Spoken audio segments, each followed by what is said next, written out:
영이 움직일 때, 혼이 움직일 때, 마가복음 9장 23-4절입니다. 우리 본문은 스크린 보시면서 한 목소리로 한번 읽습니다. 시작. 예수께서 이르시되 할 수 있거든이 무슨 말이냐? 믿는 자에게는 능히 하지 못할 일이 없느니라 하시니 곧 그 아이의 아버지가 소리를 질러 이르되 내가 믿나이다. 나의 믿음 없는 것을 도와주소서 하더라. 아멘.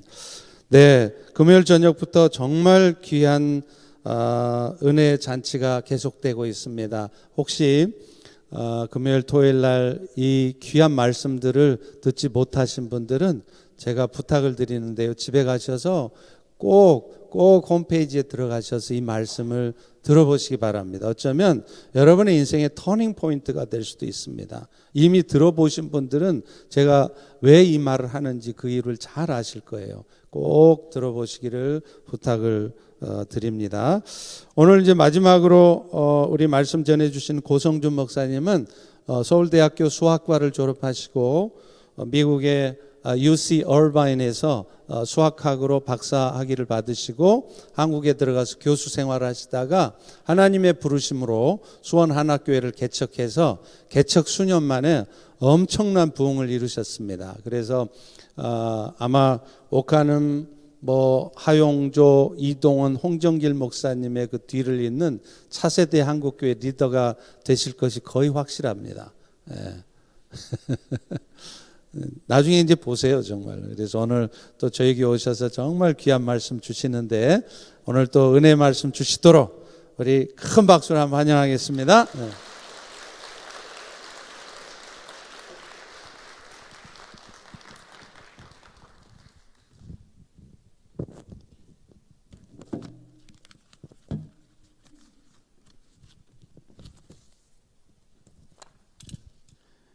첫날은 UCLA라고 소개하시더니 오늘은 UC 얼바인이라고 소개를 하시네요.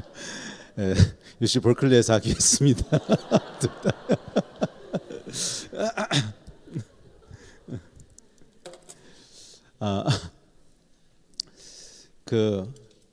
지난 또 이틀 동안 귀한 시간 주셔서 또 말씀 나눴는데 혹시 못 오신 분들이 있을 것 같아서 1분만 리뷰를 하고 또 오늘 말씀 보려고 합니다. 하나님께서 두 세계를 창조하셨다는 것으로 시작을 했습니다. 보이는 세계가 전부가 아니라 보이지 않는 세계를 하나님 만드셨죠. 보이는 세계가 전부라면 하나님 계실 곳이 없잖아요.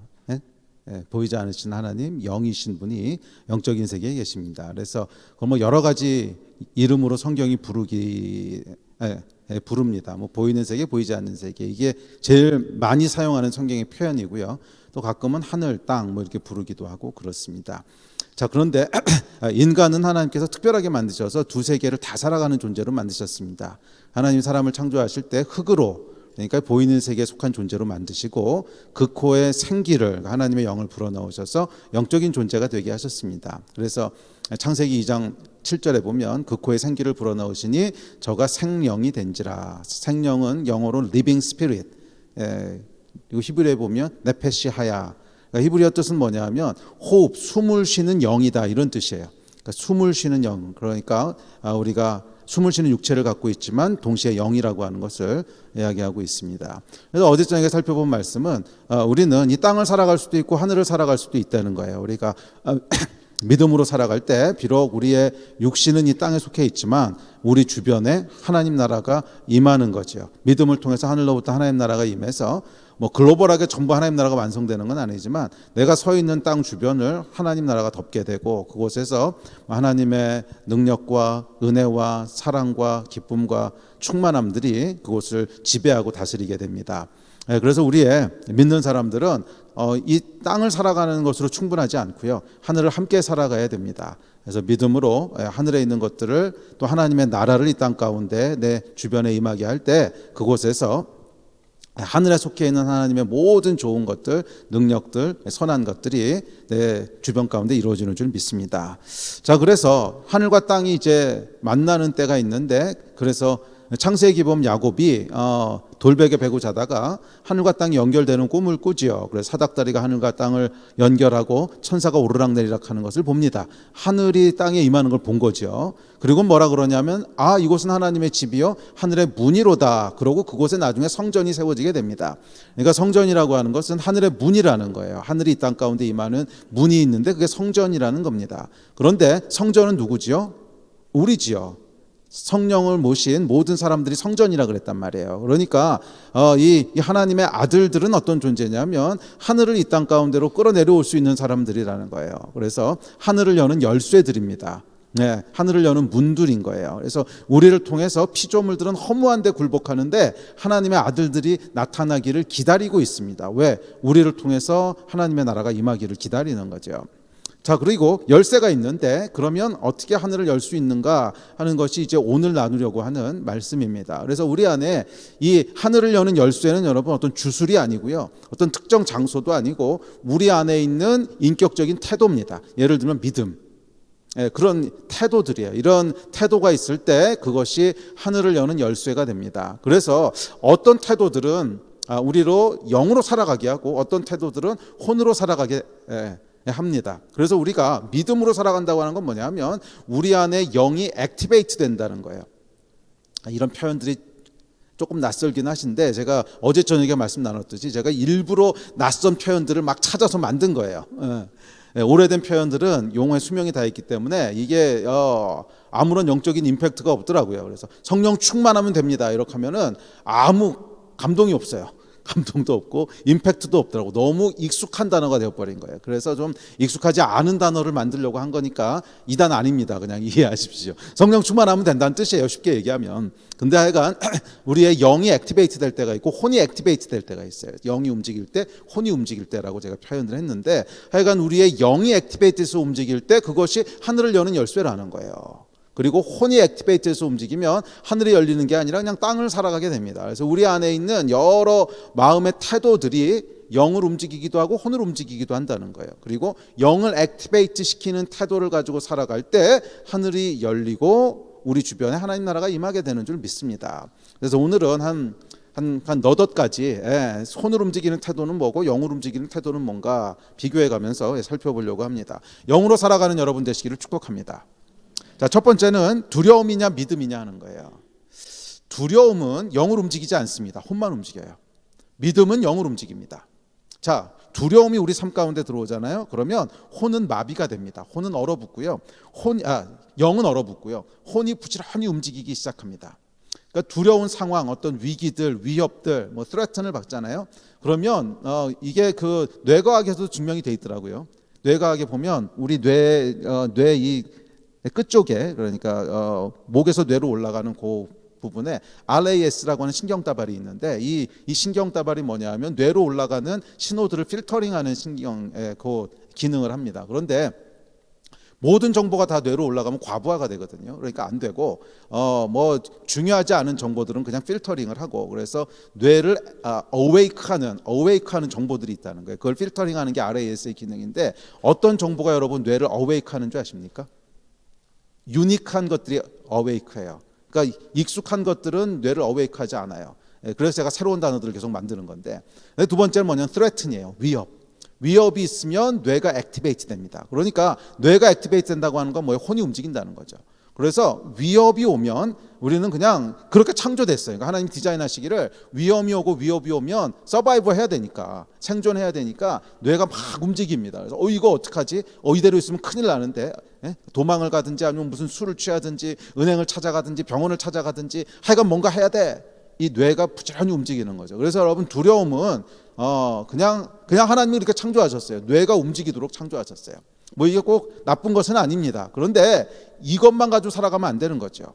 영이 먼저 영의 통치와 지배 아래서 이 뇌가 움직여야 되는 건데 하여간 영적인 건 그냥 마비되어 버리고 혼만 부지런히 돌아갑니다. 그래서 두려움은 여러분 영을 움직이지 않아요. 왜 두려움이 영을 움직이지 않냐 하면 두려움의 본질이 뭔가 생각해 보십시오. 두려움의 본질은 하나님이 나와 함께 하신다는 사실을 잃어버린 거예요. 그게 두려움이에요.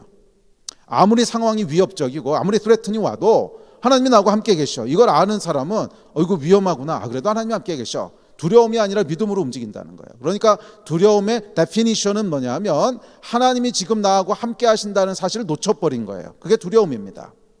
그러니 하나님이 함께 하신다는 걸 놓쳤는데 무슨 영적인 역사가 일어나겠습니까? 당연히 우리 육의 역사, 혼의 역사만 부지런히 일어나요. 그래서 여러분 두려움을 방치하시면 안 돼요. 두려움은 믿음의 반대말이기 때문에 그래요. 아무리 최악의 상황이 오고 아무리 무서운 상황이 와도 하나님이 나하고 함께 계시고 그 하나님은 나의 앉고 서는 것을 아시고 들어오고 나가는 걸 아시고 머리털을 세셔. 이거를 아는 사람은 두려움을 이겨요. 네, 두려움이 여러분을 지배하지 못하게 하십시오. 네, 두려움이 지배하면 아무런 영적인 반응이 나오질 않습니다. 혼적인 반응만 나와요. 네. 성경에 보면 엘리야가 이제 등장하는데 엘리야는 여러분 능력의 상징입니다. 각각의 하나님의 사람들이 상징하는 것이 있죠. 뭐 다윗 그러면 왕 또는 뭐 예배의 상징이라면 엘리야는 능력의 상징이에요. 그래서 엘리야 인생의 클라이막스가 열왕기상 19장에서 일어납니다. 갈멜산에서 하늘에서 불이 내려오는 거죠. 정말 놀라운 승리의 현장이었고 놀라운 역사의 현장입니다. 하늘이 열리고 하늘로부터 불이 떨어진 거죠. 네. 네, 하늘을 열었어요. 정말 엘리야가 문자 그대로 하늘을 엽니다. 그래서 하늘에서 불을 내려오고 가뭄이었는데 하늘에서 비를 내려오죠. 자, 그런데 그 바로 이어지는 다음 구절에 보면 엘리야가 갑자기 딴 사람이 됩니다. 갑자기 도망가더니 저기 광야 한 구석으로 또 하룻길을 더 도망가더니 거기서 뭐예요? 로뎀나무 아래 누워가지고서는 아이고 하나님 됐습니다. 그만 내 생명을 취하십시오. 갑자기 딴 사람이 됩니다. 왜 그랬죠? 거기 보면은 두려움이 엘리야를 사로잡기 시작합니다. 이세벨이 뭐라 그러냐면 그 놀라운 그 불 떨어지는 현장을 보고 바알 선지자고 아세라 선지자를 다 죽이는 걸 보고 이렇게 위협을 합니다. 엘리야에게 내가 내일 이맘때쯤에는 반드시 내 생명을 취하리라. 이 얘기를 듣는 순간 엘리야가 어땠을까 생각해 보십시오. 엘리야가 여러분 오랫동안 기도해왔던 게 있을 겁니다. 민족의 타락을 보면서 바알을 섬기고 있는 이 우상 숭배의 현실을 보면서 이 사람들이 하나님 살아계신 거를 몰라서 그렇지 하나님 살아계신 것만 보면 해결될 거야. 그래서 뭐를 기도했냐면 하늘에서 불을 내려주십시오. 하나님이 진짜 신이라고 하는 것을 보여주십시오. 이거 기도하지 않았겠습니까? 그래서 그걸 정말 기도하고 드디어 도전장을 내잖아요. 갈멜산으로 다 와라. 내가 하나님이 진짜 하나님인 거 보이겠다. 그러고는 진짜로 불이 내려왔어요. 와 이젠 됐다. 엘리야가 됐다고 생각한 거죠.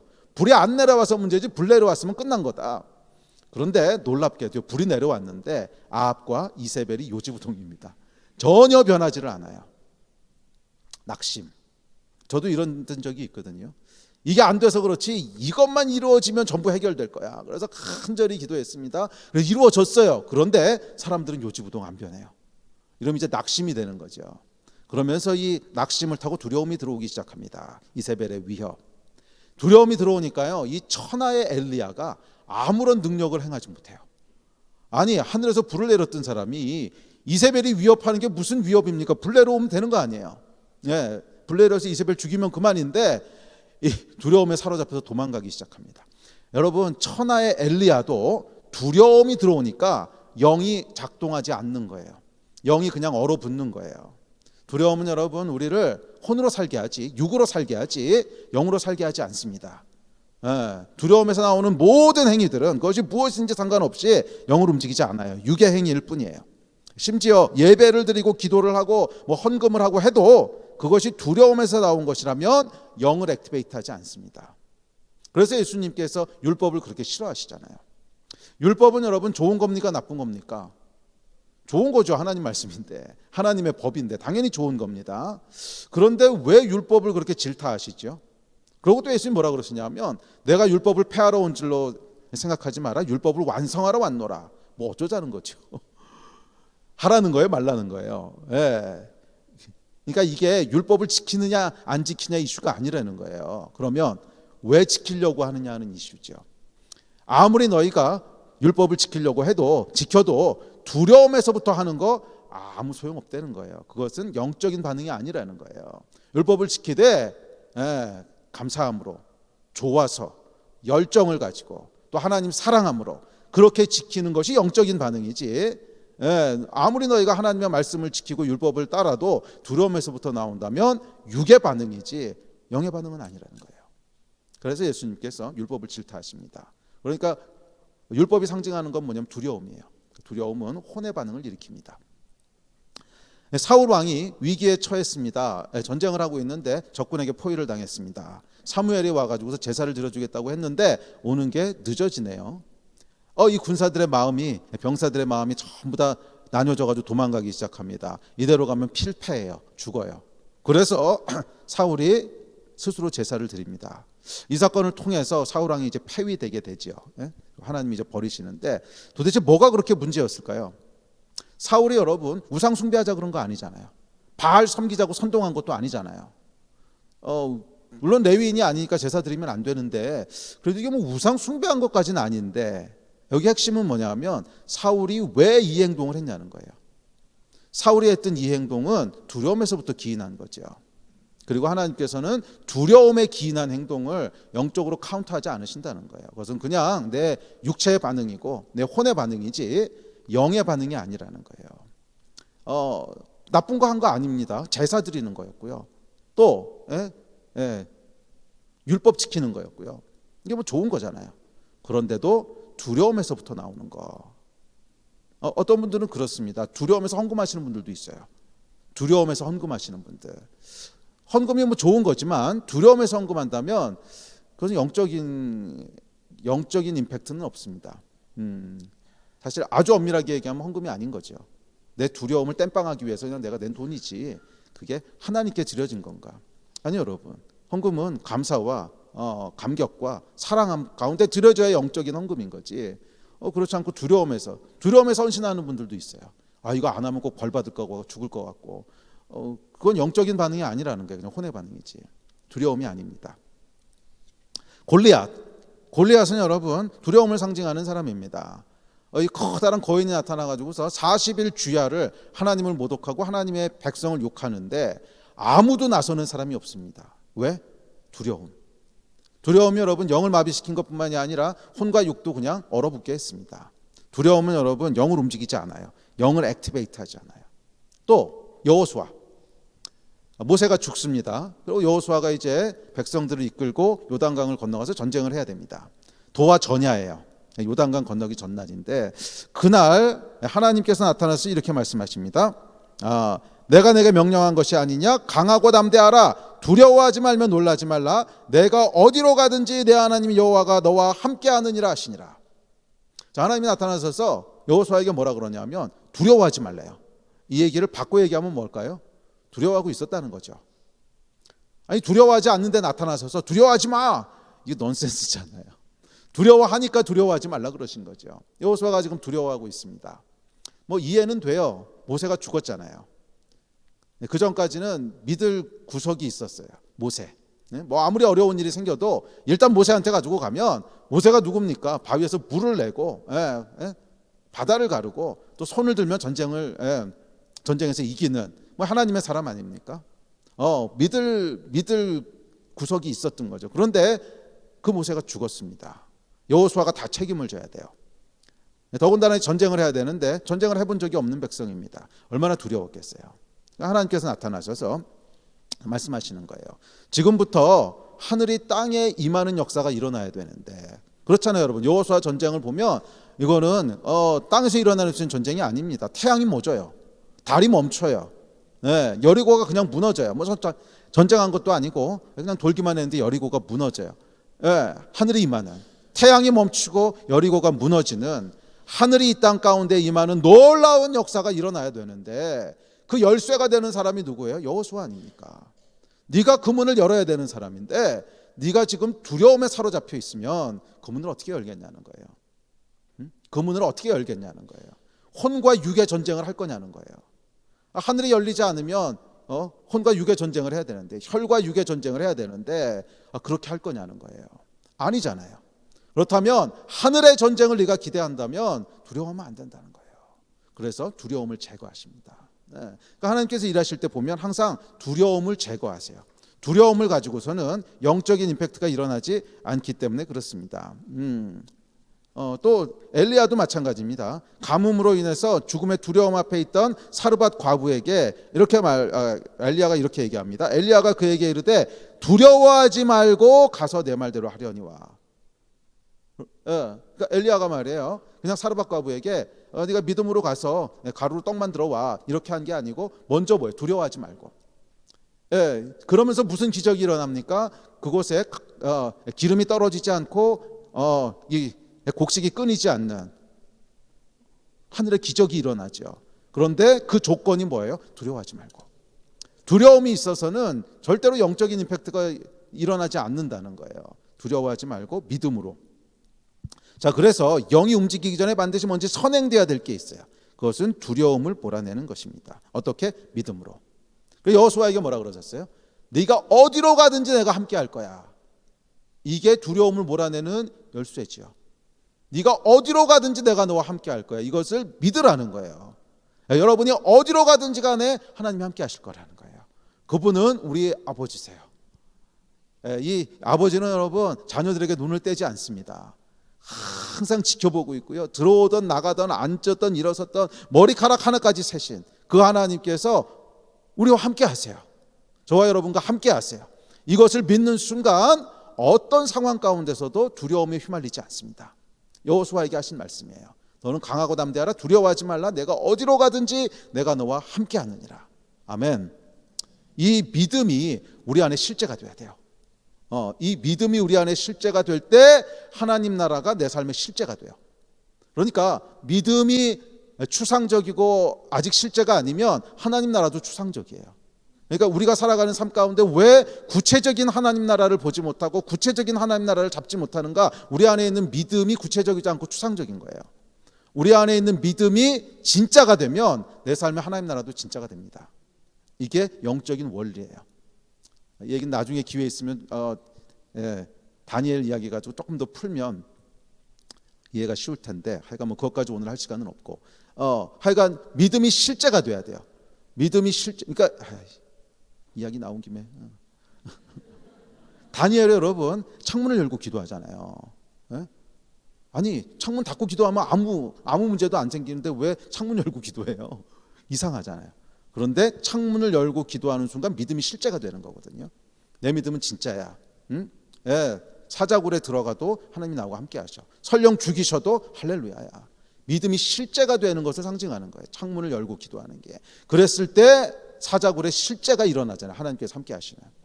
그러니까 모든 영적인 원리는 항상 믿음이 실제가 돼야 돼요. 내 안에서 그것이 실제가 됐을 때 하나님 나라가 실제가 됩니다.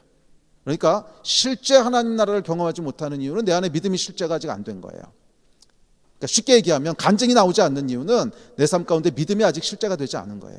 믿음이 실제가 되면 간증이 나옵니다. 아멘. 간증이 있는 삶들을 사시기를 바랍니다. 그러니까 영적인 원리가 그거예요. 그래서 이 아람 왕이 엘리사를 잡으려고 군대를 보내서 성읍을 포위합니다. 엘리사의 사환이 이제 패닉이 됐습니다. 그럴 때 엘리사가 뭐예요? 기도하면서 하나님 이 사환의 눈을 열어주십시오. 눈을 열었더니 뭐가 보여요? 적군보다 훨씬 많은 불말과 불병거가 둘러싸고 있는 게 보입니다. 이거 이게 우리 삶 가운데 일어나야 되는 거예요. 내가 아무리 큰 위기 가운데 있고 아무리 어려움 가운데 있더라도 영의 눈을 떠서 바라보니까 하나님의 불말과 불병거가 나를 지키고 있는 거예요. 이걸 보는 순간 엘리사의 사환 안에 있던 두려움들이 눈 녹듯이 사라집니다. 그리고 그 적군이 다 장림이 돼가지고 물러가죠. 하여간 이게 이제 믿음입니다. 내 안에서 불말과 불병거가 함께 하시는구나. 하나님이 나와 함께 하시는 것이 실제구나. 이 믿음이 실제가 되는 역사들. 이 역사가 일어날 때 하나님의 능력도 실제가 되는 거예요. 적군을 무찌르시는 이 땅에서 일어나는 놀라운 하나님 나라의 역사들이 진짜가 되는 거예요. 아멘. 진짜의 삶을 사시기를 축복합니다. 그러려면 믿음이 진짜가 돼야 돼요. 믿음이 진짜가 돼야 돼요. 자, 그래서 예수께서도 항상 기적을 행하실 때 뭐 하셨냐면 믿음을 물어보세요. 네가 믿느냐? 여러분 잘 생각해 보면 이상하지 않습니까? 하나님이신데 믿든 안 믿든 무슨 상관이에요. 그냥 일어나라 그럼 일어나는 거고 살아나라 그럼 살아나는 거지. 근데 항상 물어보세요. 예수께서 이르시되 할 수 있거든이 무슨 말이냐? 믿는 자에겐 능치 못할 일이 없느니라. 그리고 예수께서 집에 들어가시면 맹인들이 그에게 나오거늘 예수께서 이르시되 내가 능히 이 일을 할 줄을 믿느냐. 이거 왜 물어보세요? 그냥 눈 떠라 그러면 되지. 이게 영적인 원리를 가르치시는 거예요. 예수는 하나님이실지라도 인간의 몸을 입고 오셨거든요. 보이는 땅의 룰과 법칙 속에 스스로를 제한하신 거잖아요. 그래서 영적인 원리가 있는데 그것은 반드시 믿음으로 누군가 문을 열 사람이 있어야 돼요. 반드시 믿음으로 하늘의 문을 여는 사람이 있어야 하나님 나라가 임하는 거거든요. 그래서 항상 믿느냐고 물어보세요. 예. 믿음으로 여러분 날마다 카이로스의 모먼트를 사시기를, 하늘을 살아가는 여러분 되시기를 바랍니다. 자, 두 번째는 뭐가 있냐면 불안이냐 평강이냐는 거예요. 불안과 염려는요, 여러분 혼을 움직이지 영을 움직이지 않습니다. 이게 두려움하고 좀 비슷한데 대신 뭐가 움직여요? 평강이 움직여요. 피스. 성경에 보면 뭐라고 얘기하냐면 아무것도 염려하지 말고 오직 모든 일에 기도와 간구로 너희 구할 것을 감사함으로 하나님께 아뢰라. 그리하면 모든 지각에 뛰어난 하나님의 평강이 뭐가요? 하나님의 평강이 그리스도 예수 안에서 너희 마음과 생각을 지키시리라. 자, 여러분 성경은요 크리스천은 둘 중 하나만 해야 된다고 얘기합니다. 염려하든지 기도하든지 둘 중 하나만 하는 거예요. 둘 다 하는 거 아닙니다. 염려를 하시든지 아니면 기도를 하시든지 둘 중 하나만 하시는 거예요. 기도하면 뭐가 온다는 거예요? 그리스도의 평강이 내 마음을 지킨다는 거예요. Peace, perfect peace. 이게 우리 마음을 지킨다는 거예요. 그렇게 돼야 영적인 반응들이 나옵니다. 평강이 있어야 영적인 반응이 나오죠. 염려가 있으면요 절대로 영의 반응이 나오지 않습니다. 불안과 염려가 있는 사람은 끊임없이 혼의 넋두리를 합니다. 이거 어떡하지? 이 문제 어떻게 하지? 큰일 났다. 어떡하자? 죽겠다. 살겠다. 계속 혼의 소리만 나오죠. 영적인 반응 나오지 않습니다. 제가 목회하면서 봐도 그렇고 저를 봐도 그렇고 막 불안하고 염려하는 사람이 영적인 반응 나오는 거 본 적이 없어요. 다 혼의 소리들이에요. 다 혼의 소리들. 뭐 죽겠다, 큰일 났다, 그놈 때문에 그렇다, 저놈이 원수다, 이게 문제다, 저게 문제다. 늘 그냥 이 소리만 하고 있지. 불안과 염려가 있는 사람이 이렇게 영적인 얘기하는 거 들어본 적이 없어요. 그럴 수밖에 없는 게 불안과 염려는 우리의 혼을 액티베이트 시키지 영은 반대로 디액티베이트 시킵니다. 평강이 있을 때 영이 움직이는 거예요. 여러분 염려 조심하십시오. 불안 조심하십시오. 그래도 불안한데요. 성경이 얘기했잖아요. 예, 아무것도 염려하지 말고 기도와 간구하라고. 염려가 있으면 기도하라고. 기도하면 말씀 그대로입니다. 모든 일에 기도와 간구로 감사함으로 하나님께 아뢰라. 그럼 어떻게 된다는 거예요? 하나님의 평강이 그리스도 안에서 너희 마음과 생각을 지키시리라. 약속하셨잖아요. 불안하면 염려가 오면 기도하라는 거예요. 예? 괜히 염려 가운데 이 얘기 저 얘기 주저리 실수하지 말고 기도하라는 거예요. 그러면 하나님의 평강이 우리 마음을 지키신다는 거예요. 이렇게 해야 영적인 반응들이 나와요. 이렇게 해야 영적인 반응들이 나와요. 베드로가 잡혔습니다. 베드로가 옥에 갇혀서요. 헤롯이 잡아서 내일 사형을 집행한대요. 잠이 오겠습니까? 여러분 생각해 보세요. 내일이 사형 집행일이에요. 불안해서 잠이 오겠습니까? 그런데 베드로가 잡니다. 잘 자요. 얼마나 잘 자냐면 천사가 와서 옆구리를 차서 깨웠대요. 얼마나 안 일어났으면 차서 깨우는 거예요. 그랬을 때 옥문이 열리는 기적이 일어나죠. 불안과 염려 가운데 일어난 기적이 아니잖아요. 그럼 언제 일어난 거죠? 평강 가운데 있을 때. 그때 하나님의 역사가 일어나게 됩니다. 제가 간증을 하나 할게요. 제가 2019년도에 암 판정을 받았습니다. 암 판정까지는 아니에요. 하여간 암 의심 판정이라 그래야 되나? 정확하게 얘기하면 저희 교회 이제 젊은 의사 친구가 있는데 제가 매년 이제 그 병원에 가서 검진을 합니다. 건강 검진을 하는데 2019년도에 이 친구가 이제 검진 결과를 얘기하러 왔는데 말을 못 하는 거예요. 그랬더니 계속 이러고 있는 거예요. 그래서 얘기해 괜찮아.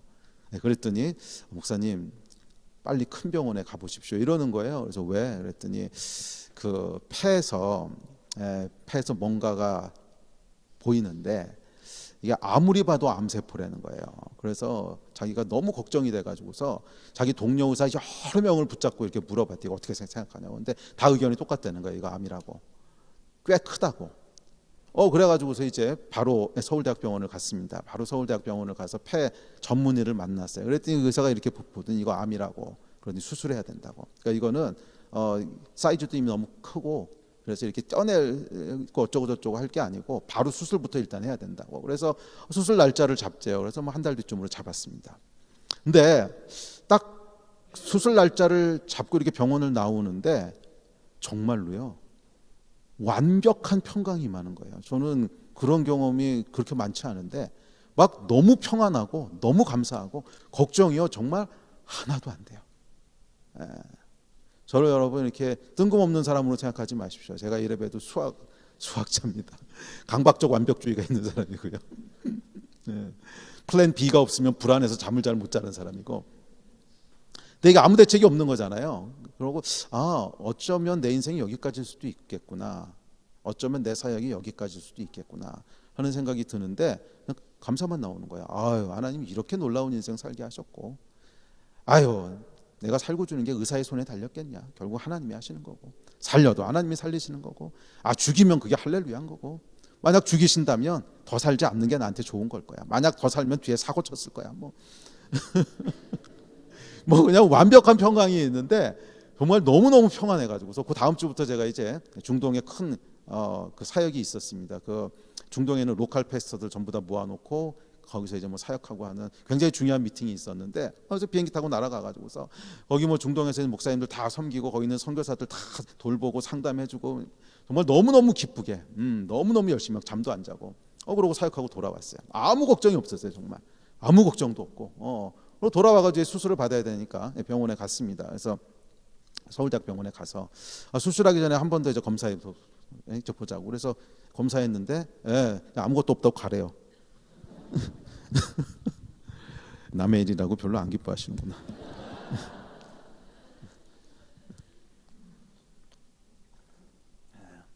그래서 뭐 지금까지 이렇게 건강히 잘 살고 있다는 거 아닙니까?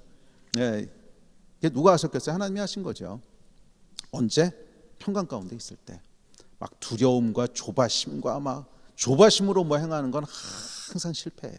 왜? 혼으로 한 거거든요. 조바심이 아니라 평강 가운데. 그래서 제가 제 나름대로 원칙이 있습니다. 어떤 선택을 하기 전에 기도를 하지 않습니까? 기도할 때 원칙이 평강이 임할 때까지예요. 그게 제 기도 원칙입니다. 평강이 임할 때까지. 평강이 임하지 않으면 아직 하면 안 돼요. 조금 더 기다리거나 아니면 하지 말아야 되는 일이고, 평강이 임할 때까지. 그래서 완전한 피스가 제 안에 있으면 합시다. 그래서 그 다음 스텝을 나가고. 그래서 저희 스텝들은 저한테 목사님은 성격도 급하시고 담즙질이고 그런데 일할 때 보면은 정말 만만디라는 거예요. 왜 이렇게 안 하시냐고. 돌다리를 두드려 보는 게 아니고 돌다리를 한 3-4개쯤 세우고 난 다음에 건너신다고.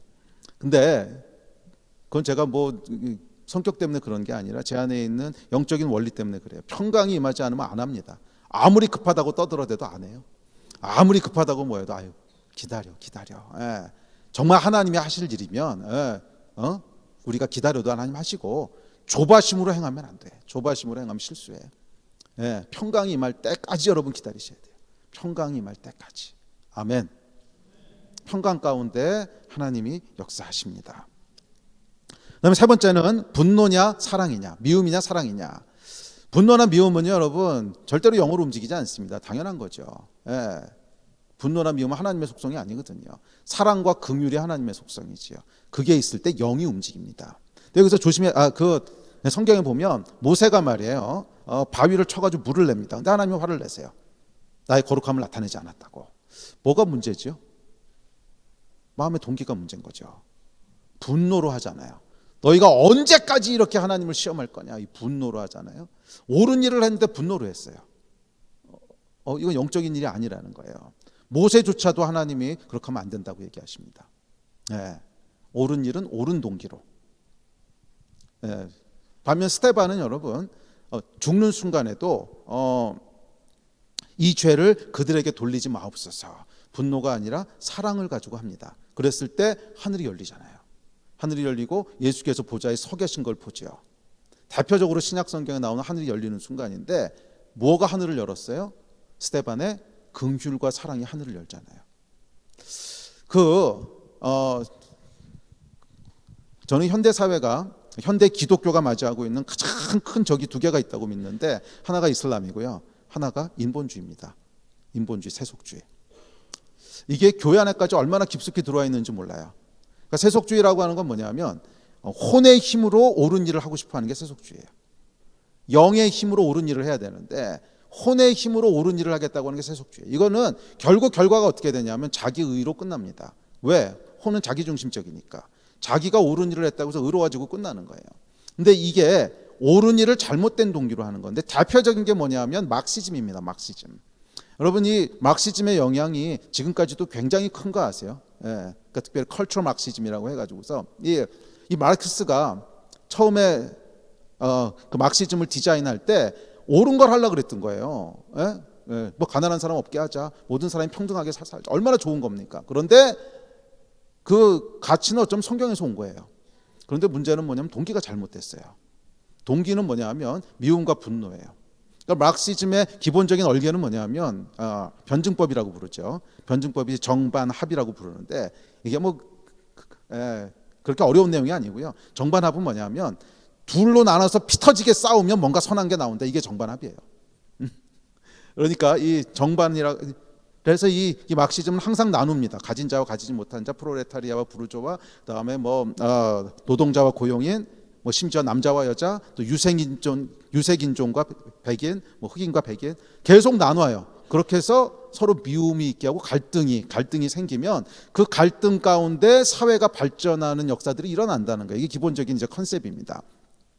그러니까 이 마르크스가 생각했던 건 뭐냐면 이 변증법 이론에 따르면 아니 이 사회가 변화되려면 뭔가 힘이 필요하고 에너지가 필요한데 기득권자들이 다 이 힘을 가지고 있는데 어떻게 변화가 일어나겠냐는 거예요. 그러니까 뭔가 분노가 일어나고 미움이 일어나고 그래서 부딪혀야 기득권 가지고 있던 것들이 좀 무너지고 거기서부터 혁명이 일어나면서 새로운 것이 도출될 거라고 생각한 거죠.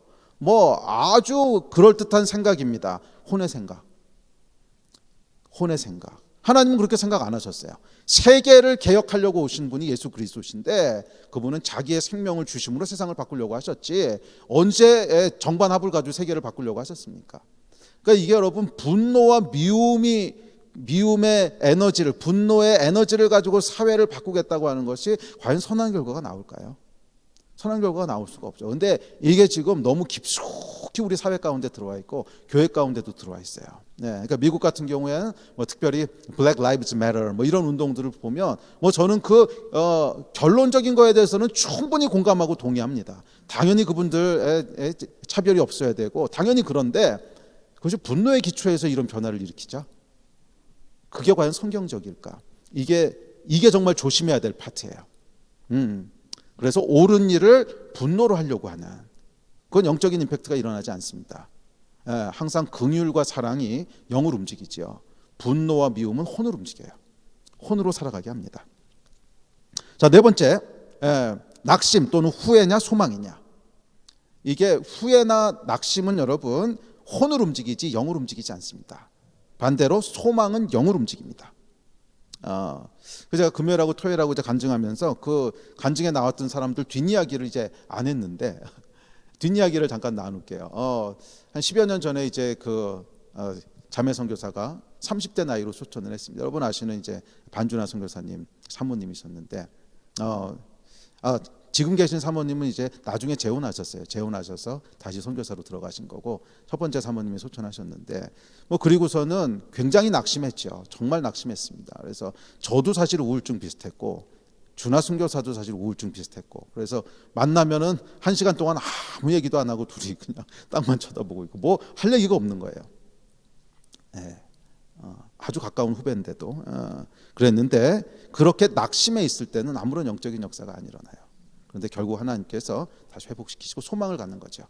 지금은 이렇지만 미래엔 하나님이 다른 일을 하실 거야. 소망.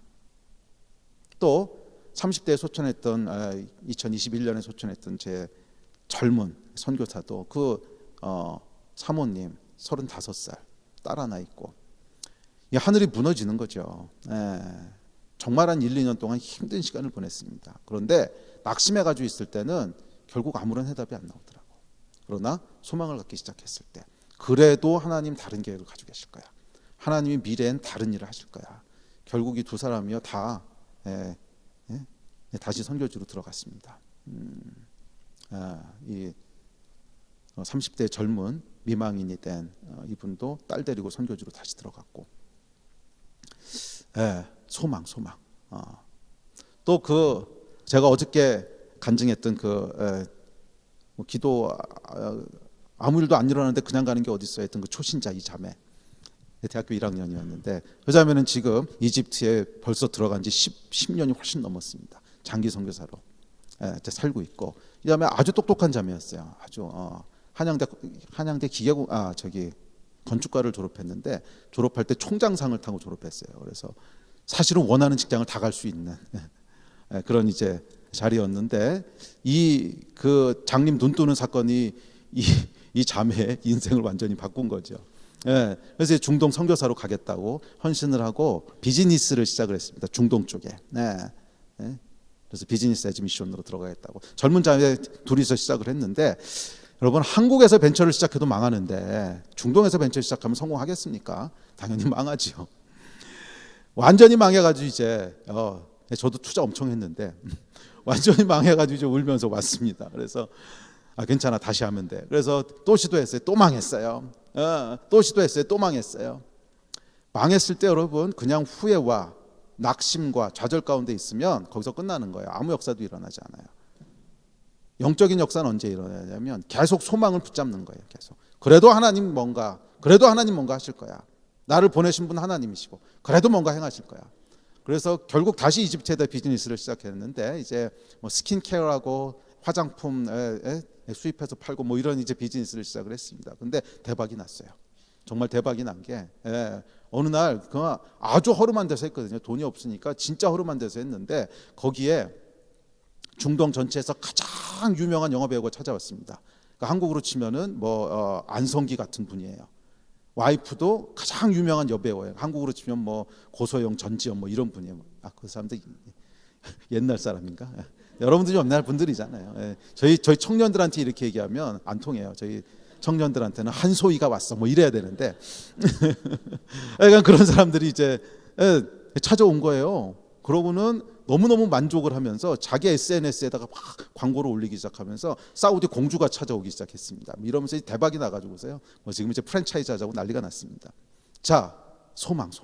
이게 하나님이 행하시는 일이죠. 거기에 어느 날 갑자기 그런 사람이 왜 오겠어요? 거기에 진짜 사진 보시면 말도 안 되는 일입니다. 이게 그 정육점 위에 있는 가게거든요. 이게 그 돈이 없으니까 진짜로 이게 슈퍼마켓 있고 여기 정육점 있고 막 그런 위에다가 이게 열어놓은 허름한 가게예요. 그러니까 서민들이나 오지 셀럽들이 오는 데가 아니란 말이에요. 하늘이 열린 거죠. 하여간 소망 가운데 일하십시오. 그래서 결국 영을 움직이는 게 뭔가 보면 믿음과 사랑과 소망이에요. 믿음과 사랑과 소망을 가지고 살 때 영이 액티베이트 되는 거고, 반대로 불안과 두려움과 미움과 뭐 그런 거 가지고 살면 혼이 액티베이트 되는 거예요. 또 하나, 불순종이나 순종이냐 이건 너무 명확한 거니까 사실 얘기할 필요도 없는데, 순종하면 영이 움직이고요, 불순종하면 혼이 움직입니다. 당연한 거죠. 제가 간증을 하나 할게요. 2003, 4년쯤 됐을 때였을 때예요. 그때 목회 시작한 지 얼마 안 됐을 때인데 어느 날 기도하려고 아침에 이렇게 앉았는데 갑자기 성령님이 무슨 생각을 주시냐면 생각하지 마라 이런 생각을 주시는 거예요. 멘붕이 오기 시작했습니다. 저는 제 은사가 생각하는 거라고 생각을 했거든요. 그거 말고는 잘하는 게 별로 없어서 생각하는 게 나의 은사일 거야. 그런데 생각을 하지 말라는 거예요. 내가 잘못 들은 거겠죠. 그리고 다음 날도 기도하러 앉았는데 또 생각하지 마라. 집요하세요. 3년을 그 말씀을 하셨어요. 앉을 때마다 항상 오늘은 그 말씀 안 하셨으면 딱 앉으면 생각하지 마라. 미치겠더라고요. 생각을 안 하면 뭘 해야 되나, 정말 뭘 해야 될지를 모르겠는 거예요. 그래서 생각을 안 하면 뭘 해야 되지? 그래서 그 다음부터 뭘 하기 시작하냐면 뭐 생각을 하지 말래니 뭐 물어보는 수밖에 없죠. 그럼 뭐 할까요? 그래서 기도하면서 물어보기 시작했습니다. 그래서 그날 이후로 지금까지 제 기도의 가장 많은 퍼센테이지는 물어보는 거예요. 하나님 뭐 할까요? 말씀만 하십시오. 순종할게요. 무엇을 말씀하시는지 순종하겠습니다. 예, 말씀만 하십시오. 계속 물어보는 거예요. 계속 물어보는 거예요. 근데 하나님이요, 참 재밌으세요. 그렇게 말씀하셨으면 대답이라도 하시든지. 뭘 할까요? 물어보면 뭐 해라 이렇게 말씀해 주시면 얼마나 좋아요. 한 번도 말씀하신 적 없어요. 고요해요. 조용하고요. 깜깜하고요. 아니면 어떤 분들은 기도하면 뭘 잘 보고 그러시는데 전 보는 것도 없어요. 은사가 없어가지고서 눈 감으면 깜깜하고 기도하려고 주여 뭘 할까요? 그럼 고요하고 적막합니다. 3년을 하나님 그렇게 하시는데 뭐라고 좀 말씀이라도 하시지. 근데 이 3년 동안 제가 이렇게 다룸을 받으면서 제 안에 그 전에 없던 습관이 하나 생겼어요. 무슨 습관이냐면 하나님 눈치를 보기 시작한 거예요. 그래서 뭘 하든지 간에 이거 해요 말아요. 이거 해요 말아요. 눈치를 보기 시작한 거예요. 근데 보니까 하나님이 이걸 원하신 거더라고. 작은 일 하나에도 계속 하나님의 눈치를 보는 거예요. 이거 할까요 말까요? 할까요 말까요? 그 태도를 하나님이 기뻐하시고 이 태도가 영을 움직여요. 네, 하나님 할까요 말까요? 하나님 말씀하시면 하고요. 말씀 안 하시면 안 할게요. 그렇게 해서 여러분 초자연적으로 말씀해 주시는 그런 게 중요한 게 아니고 그 태도 자체가 영을 액티베이트하는 거예요. 순종하겠다는 태도. 뭐라고 말씀하시든지 간에 하나님 저는 무조건 순종합니다. 하나님 하지 말라면 안 할게요. 하라시면 할게요. 이 태도가 영을 움직이는 태도예요. 영으로 살아가는 여러분 되시기를 바랍니다. 그러니까 사실은 하나님께서 나에게 말씀하시면 순종하시는 때는 말씀하신 적이 없어요. 아니 여러분 그게 중요한 게 아니에요. 순종하겠다는 태도가 중요한 거예요. 순종하겠다는 태도. 뭐를 말씀하시든지 간에 순종할게요. 항상 여러분 영을 여는 열쇠는요 태도예요. 예? 믿음의 태도, 긍휼의 태도, 소망의 태도, 포기하지 않는 소망의 태도. 이 태도가 뭐예요? 영을 움직이는 거예요. 순종의 태도, 이 축복된 태도들을 가진 여러분 되시기를 바랍니다. 머리 굴리는 건 여러분 그냥 혼의 일일 뿐입니다. 그거 뒤에 가면 남는 거 없어요. 성공해도 문제, 실패해도 문제입니다. 실패하면 실패했으니까 문제고요. 성공하면 지잘난 줄 아니까 문제예요. 그래서 우리 혼으로 살아가는 것은 성공해도 문제고 실패해도 문제고 영으로 살아가야 돼요. 영으로 살아가는. 그리고 제가 하나님 앞에 이렇게 결단하고 나서 지난 20년 동안의 삶을 보니까 그냥 축복의 연속이었어요. 제가 생각했던 것보다 훨씬 더 많은 일을 하게 하시고 훨씬 더 멀리 가게 하시고 정말 필요한 거 다 주셨어요. 사람 필요하면 사람 주시고 돈 필요하면 돈 주시고 다 하셨어요. 하나님이 다 하셨어요. 그게 영으로 살아가는 사람의 특권입니다. 영으로 사는 여러분 되시기를 바랍니다. 자, 마지막 하나만 더 하고 기도합시다. 부정적인 생각, 긍정적인 생각, 또는 부정적인 말, 긍정적인 말. 부정적인 생각이란 말은 절대로 영을 움직이지 않습니다. 긍정적인 생각이 영을 움직입니다. 예. 저는 조엘 오스틴의 긍정의 능력 이런 거 믿는 사람은 아닙니다. 아닌데 영적인 원리는 있어요. 영적인 원리는 있어요. 부정적인 말과 생각들은 영을 움직이지 않아요. 혼을 움직여요. 말하는 거 여러분 조심하십시오. 그 말 한마디가 여러분의 영을 죽이기도 하고요. 그 말 한마디가 내 주위에 있는 사람들 영을 낙심시키기도 하고요. 반대로 그 말 한마디가 내 영혼을 깨우기도 하고 말 한마디가 사람들의 영혼을 깨우기도 해요. 말은 여러분 영에 속한 겁니다. 말은 영이에요. 말은 영이에요. 말은 여러분 혼에서 나오는 기능이 아닙니다. 말은 혼에서 나오는 기능이 아니에요. 뇌에서 나오는 기능이 아니라는 거예요. 만약에 뇌에서 나오는 기능이라면 제가 증명을 해드릴게요. 만약 뇌에서 나오는 기능이라면 짐승들 중에도 말하는 존재가 하나라도 있어야죠. 사람의 뇌나 이 고릴라 침팬지의 뇌 구조를 보면 뇌 세포수가 사람이 많다는 거지 구조는 비슷합니다. 포유류의 뇌 구조들은 다 비슷해요. 자, 그렇다면 뇌 세포수가 많아서 말을 하는 거라면 쥐도 인간의 10% 정도 언어 기능은 있어야 되고 쥐보다 조금 더 뇌세포가 많은 고양이 걔는 한 20% 있어야 되고 고양이보다 조금 더 뇌세포가 많은 고양이가 30만 개고 개가 50만 개인가 하여간 그래요. 그러면 하여간 50억 개인가? 50억 개겠구나. 근데 약간 개는 고양이보다 조금 더 말을 해야 되고, 그 다음에 개보다 뇌세포가 더 많은 원숭이나 고릴라는 더 한 60, 70% 말을 해야 되고, 코끼리는 더 많이 말해야 되고, 인간은 100% 말해야 되고. 그러니까 이게 언어에 대한 그래프를 그려보면 그래주얼리 나와야 돼요. 이렇게. 그래야 뇌의 기능이란 뜻이 됩니다. 그래주얼리 나와야 뇌의 기능이란 뜻인데, 이게 어떻게 되냐면 다 제로예요. 아무도 말하는 존재는 없어요. 그리고 인간만 100% 말을 해요. 그러니까 이런 걸 이제 점프 펑션이라고 하는데, 이 점프 펑션이라고 하는 뜻은 뭐냐면 이게 뇌에 속한 기능이 아니라는 거예요. 뇌에 속한 기능은 이런 그래프가 나오면 안 되죠. 그래주얼리 나와야죠. 그러니까 이게 어딘가 다른 세계에 속한 기능이라는 거예요. OX라는 거야. 0이 있는 존재면 100% 얘기하고 0이 없는 존재면 말을 못하고, OX잖아요. 그래서 여러분, 영적인 존재들을 보면 다 언어 기능이 있습니다. 하나님은 말씀이시라. 그 다음에 또 누가 얘기하죠? 천사들이 얘기해요. 또 마귀가 속삭여요. 사람이 얘기해요. 끝. 그 다음에 언어 기능이 있는 사람, 언어 기능이 있는 존재가 있는지 한번 보세요. 없잖아요. 딱 영적인 존재들만 말을 하는 거 아니에요? 그러니까 말은 어디 속한 거라는 거예요? 영에 속한 거라는 거예요. 예. 그래서 여러분이 말을 뱉는 순간 그 말이 영적인 임팩트를 미치는 거예요. 내 영을 깨우기도 하고 내 영을 죽이기도 해요. 예. 그래서 여러분 10명의 정탐꾼 아시잖아요. 이 정탐꾼이 부정적인 얘기를 하니까 그 수많은 이스라엘 백성의 영이 다 다운됐어요. 다. 이게 말의 능력입니다.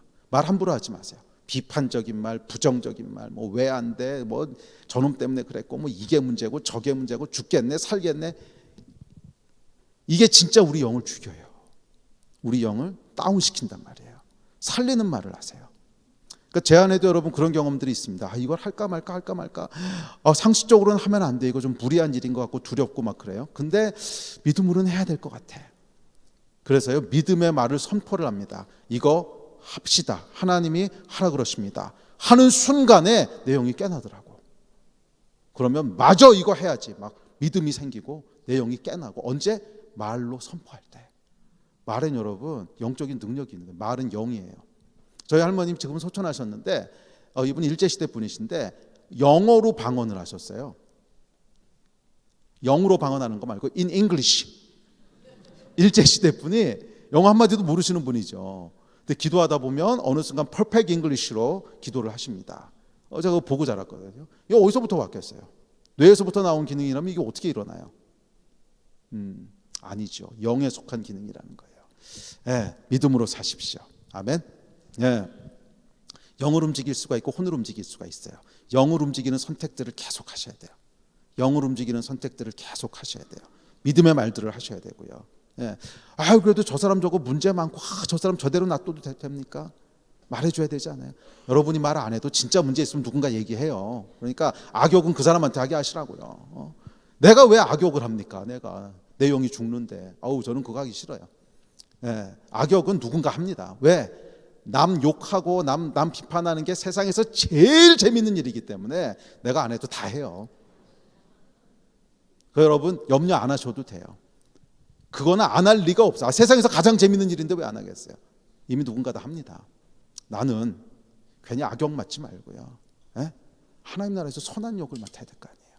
믿음의 말, 축복의 말, 격려하는 말. 이 말을 계속 해보세요. 여러분의 영이요 살아나요. 아멘. 네, 그렇게 믿음으로 승리하는 여러분 되시기를 주의 이름으로 축원합니다. 아멘. 기도합시다.